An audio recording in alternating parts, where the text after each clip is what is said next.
We're building a future where workers stand tall, where rights are respected and justice for all. What I would say is Cividep has been working for the last 24, I think 25 years for next year, and I think the issues are pretty much the same. Like there was gender-based violence, there was harassment earlier also, there is this harassment going on now, there is high production target then, and the situation is still the same. But one change that we can see is earlier it used to be that brands were never cooperative enough, or the factory management were not sensitive to the needs of the women workers. But I think now with the MSIs coming into place, and now with the regulations coming into place, we see a little more responsibility from the brands as well. And again, brand reputation is very important for them.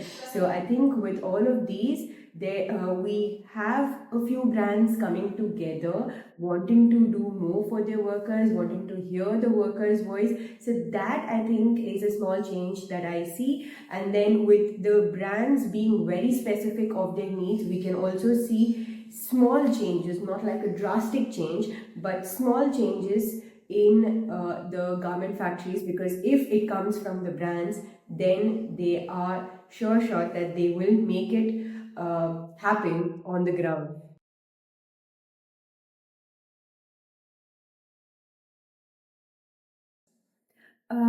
Okay, to be very honest, gender, right now, I don't think any of the policies or the code of conduct in these factories are gender specific, or there's a gender lens being applied to it, though the industry is predominantly got the women workers, like 80% of them are being women workers. Two examples that comes to my mind right now is basically the grievance system that everybody is talking about, that a grievance system needs to be in place, because then the workers' voices are heard. But what brands or the MSIs would fail to realize is that culturally things are very different on the ground. What works for the global north will not work for the global south. So we need to think of it in a cultural perspective. For example, will workers really come and use a complaint number that is being put there? In India, which is a very patriarchal country, women going to work itself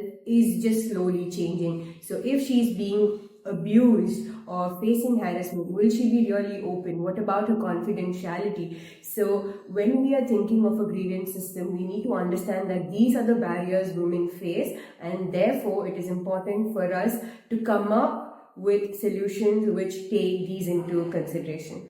Also, another example is about the occupational health and safety. Now, when you're looking at women, the needs of women are very different. For example, when it comes to health, there is reproductive health, then there is mental health, because women play a dual role, both at home and at work. So when you're coming up with policies on occupational health, we need to understand the needs, the health needs of the women, and then come up with these policies.